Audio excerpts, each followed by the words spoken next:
Hello everyone, this is doctor Sam. आज हम पढ़ रहे हैं बाउल ऑब्स्ट्रक्शन। बाउल ऑब्स्ट्रक्शन होती क्या है, इसकी कौन कौन से टाइप्स हैं, इसकी मैनेजमेंट क्या है, डायग्नोसिस क्या है, इसकी पैथोफिजियोलॉजी क्या है, ईच एंड एवरीथिंग हम इंशाल्लाह डिटेल से पढ़ेंगे।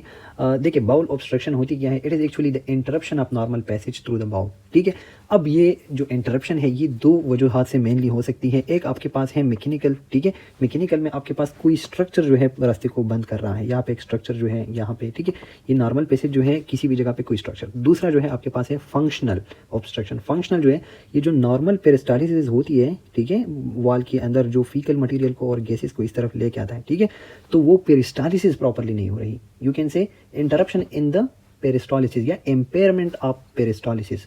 ठीक है, in the absence of mechanical obstruction, कोई चीज़ नहीं पड़ी, कोई एक्चुअल मैकेनिकल ऑब्स्ट्रक्शन नहीं है, ठीक है, कोई स्ट्रक्चर नहीं है, but the intestinal wall motility is impaired, तो वो फंक्शनल है। ये दो किस्म के हैं। ठीक है, on the basis of location, ठीक है, आप कह सकते हैं, अगर मैं लोकेशन की बात करूँ उस हिसाब से कौन कौन से टाइप्स है आपके पास ऑब्स्ट्रक्शन के, ठीक है, तो उसमें आपके पास ये है कि यहाँ पे गैस्ट्रो आउटलेट, गैस्ट्रिक आउटलेट जो है ऑब्स्ट्रक्शन वो हो सकती है। ठीक है, स्मॉल बाउल ऑब्स्ट्रक्शन हो सकती है। देखिए, ये ड्यूडिनल एट्रीजिया या जिजिनल एट्रीजिया जिसमें हमारे पास स्मॉल बाउल जो है वो ऑब्स्ट्रक्टेड होती है, या फिर लार्ज बाउल में किसी भी जगह पे ऑब्स्ट्रक्शन हो सकती है। ठीक है, तो gastric outlet obstruction, small bowel obstruction और लार्ज बाउल ऑब्स्ट्रक्शन, तो ये आपके पास है on the basis of location. ठीक हो गया, ये दो किस्म के मैंने आप लोग को बता दिया। अब आपके पास है पार्शल वर्सेस कंप्लीट ऑब्स्ट्रक्शन। ठीक है, पार्शल जिसमें कुछ ना कुछ रास्ता जो है वो बना हुआ होता है, कंप्लीट में कंप्लीटली ऑब्स्ट्रक्ट होती है। ठीक है, दूसरा आप देखिए close loop versus open loop obstruction,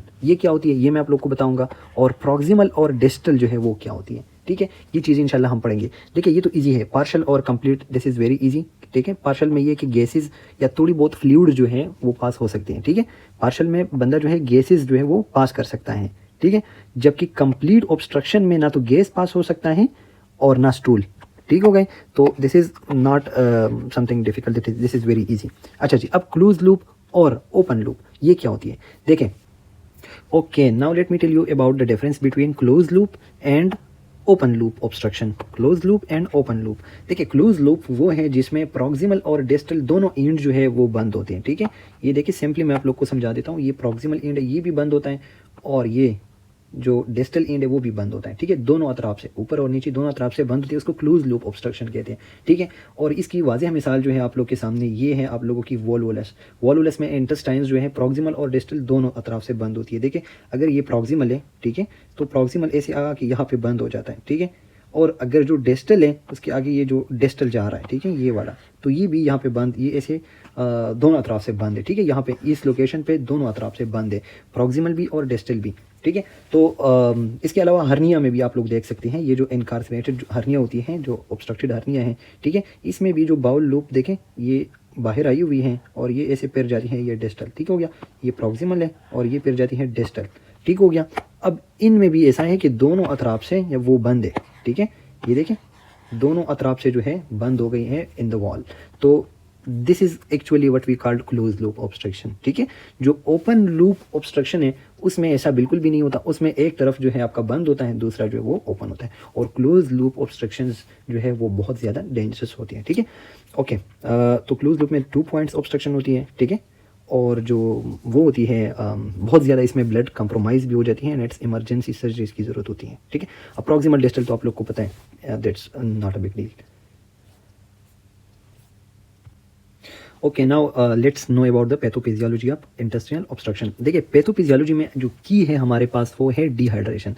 देखिए, नॉर्मल इंसान के जहन में यही आता है कि देखिए इंटेस्टाइनल ऑब्स्ट्रक्शन है, ठीक है, तो इसमें डिहाइड्रेशन कहाँ से आ गया। डिहाइड्रेशन तो हमारे जहन में सीधे सीधा वो जो है डायरिया आ जाती है। ठीक है, बट इंटेस्टाइनल ऑब्स्ट्रक्शन में जो मेन चीज़ है वो है डिहाइड्रेशन। और डिहाइड्रेशन क्यों होती है तो वो मैं आप लोगों को बता देता हूँ, बहुत आसान है। ठीक है, देखिए ये यहाँ पे बंद है तो जाहिर बात है कि चीज़ें जो है वो सारी की सारी ऊपर आएगी, ऊपर से क्या होगी, वोमिटिंग होगी। ठीक है, क्या होगी, वोमिटिंग होगी, तो वोमिटिंग में आपका क्या हो जाता है लॉस, आपका सिंपली लॉस हो जाता है वाटर एंड इलेक्ट्रोलाइट्स। ठीक है, अब देखिए दूसरा हमारे पास है यहाँ पे जो पानी आ रहा था, ठीक है, ऊपर से बंदा पानी नहीं ले सकता, और जो इंटेस्टाइन में है वो कहाँ जा रहा है, वो थर्ड स्पेस में जा रहा है। ठीक है, थर्ड स्पेस इंटरस्टिशियल फ्लूइड के साथ मिल रहा है, यहाँ पे एसाइटीज बन रही है, तो जो यहाँ पे था आगे नहीं जा सकता। ठीक है, तो वो क्या हो रहा है, वो भी लॉस हो रहा है, वो थर्ड स्पेस में जा रहा है। ठीक है, वो यहाँ से जो है ब्लड में नहीं जा रहा जो नॉर्मल इंसान की ज़रूरत होती है, लेकिन थर्ड स्पेस में वो लॉस हो रहा है, ठीक है। तो ये हो गया इसकी मेन पैथोफिजियोलॉजी जो है वो डिहाइड्रेशन की इर्द गिर्द घूमती है, ठीक है। और डिहाइड्रेशन क्यों? वोमिटिंग और थर्ड स्पेस लॉस, ठीक हो गई। ये दो इंपॉर्टेंट चीज़ें हैं। इसके अलावा जो है एक इम्पॉर्टेंट चीज़ वो है एब्डोमिनल डिस्टेंशन, ठीक है। डिस्टेंशन की वजह से जो हमारे पास लिम्फेटिक्स होते हैं, जो वेन्स होते हैं, वो कंप्रेस होते हैं, और कंप्रेशन की वजह से जो है बाउल वॉल एडिमा हो जाती है, ठीक है। तो उसकी वजह से जो एडिमा हो रहा है वो फाइनली लीड कर रहा है ऑब्स्ट्रक्शन या compression of the arterioles and capillaries and bowel ischemia. तो बाउल इस्कीमिया जो है दो चीज़ें हो गई, ठीक है। एक है डिहाइड्रेशन, ठीक है, डिहाइड्रेशन मैंने आप लोग को बता दिया। दूसरा है बाउल वॉल इस्कीमिया, ठीक है। यहाँ पे मैं लिख लेता हूँ इस्कीमिया, ठीक है। तो ये दोनों इंपॉर्टेंट चीज़ें हैं। इस्कीमिया फाइनली लीड करती हैं किस चीज़ की तरफ? ठीक है, इस्कीमिया लीड करती है नेक्रोसिस की तरफ। नेक्रोसिस होगी ऑफ द वॉल, ठीक है। नेक्रोसिस होगी तो नेक्रोसिस की रिजल्ट में जो है आपके पास बनेगा पेरिटोनाइटिस, ठीक है। वॉल जो है वो नेक्रोस होकर यहाँ से जितनी भी फीकल कंटेंट है वो यहाँ आएंगी, जो आपकी एब्डोमिनल कैविटी है उसमें स्प्रेड होना शुरू हो जाएगी, and it will lead to peritonitis. और पेरिटोनाइटिस जो है वो लीड करता है सेप्सिस को, एंड अल्टीमेटली बंदा जो है मर जाता है। तो ये इसकी पैथोफिजियोलॉजी है। यहाँ पे जो है मेनली इन्होंने डिहाइड्रेशन को डिस्कस किया है, ठीक है। और दूसरा जो है जो इस्कीमिया है वो यहाँ पे इतना ख़ास जो है उसको डिस्कस नहीं किया, ठीक है। और इस्कीमिया जो है वो फाइनली लीड करती है पेरिटोनाइटिस, वो कॉम्प्लिकेशंस में हम पढ़ेंगे, पेरिटोनाइटिस, ठीक है, और सेप्सिस, ठीक हो गया। अब सेप्सिस जो है वो दूसरी तरफ डिहाइड्रेशन की तरफ से भी उसको कुछ वो ऐड हो रहे हैं, ठीक है, वो हम डिस्कस करते हैं, ठीक है। Very easy. देखिए हमारे पास क्या हो रहा है, हमारे पास वोमिटिंग में कुछ इलेक्ट्रोलाइट्स इम्बैलेंस आ जाती हैं। क्यों? क्योंकि यहाँ पे होता है H और Cl, ठीक है। इसके अलावा सोडियम होते हैं डिफरेंट, ठीक है। साथ में जो है आपकी प्री रीनल जो है वो प्री रीनल डैमेज हो रहा है, क्योंकि ब्लड में जो है पानी नहीं जा रहा, ठीक है, तो किडनी को नहीं जा रहा, तो उधर किडनी फेलियर जो है आपके पास हो जाती है, ठीक है। वोमिटिंग में आपके पास क्या लॉस हो रहा है? सोडियम, पोटाशियम, हाइड्रोजन, क्लोराइड, ठीक है। तो आपके पास क्या हो रहा है? देखिए जब क्लोराइड लॉस हो रहे हैं तो बंदा जो है वो हाइपोक्लोरीमिया में आ जाएगा। अगर उसके पोटाशियम लॉस हो रहे हैं, पोटाशियम यहाँ पे क्लोराइड, ठीक है, तो हाइपोकैलीमिया। और तीसरा हमारे पास है मेटाबॉलिक अल्कलोसिस। अल्कलोसिस क्यों? क्योंकि HCl जो है एसिड H+ वो भी लॉस हो रहा है यहाँ पे H+, ठीक है। यहाँ पे H+ था, वो मीटिंग में लॉस हो गया, ठीक है, तो अल्कलोसिस, ठीक हो गया। तो ये आपकी डिहाइड्रेशन की वजह से ये चीज़ें हो रही हैं। तीसरा देखिए इंपॉर्टेंट चीज़, यहाँ से चूँकि ब्लड नहीं जा रहा, ब्लड में पानी नहीं जा रहा, ठीक है, ब्लड में पानी नहीं जा रहा तो किडनी जो है उनको प्रॉपरली ब्लड सप्लाई नहीं मिल रही और किडनी फेलियर जो है उसमें हो जाता है, ठीक है। इसके अलावा और भी बहुत सारे कॉम्प्लिकेशंस है। अच्छा जी, अब देखें हमारे पास क्या हो रहा है, हाइपोवॉल्यूमिया, हाइपोवॉल्यूमिया, ठीक हो गया। डिहाइड्रेशन से हाइपोवॉल्यूमिया, हाइपोवॉल्यूमिया जो है, हाइपोवॉल्यूमिया वो फाइनली टैकीकार्डिया की तरफ लीड करता है। हाइपोटेंशन, बीपी कम होगा, टेकिपनिया, तेज से सांस देगा, ठीक है। ब्रेन को प्रॉपरली ब्लड सप्लाई नहीं मिल रही तो क्या होगा?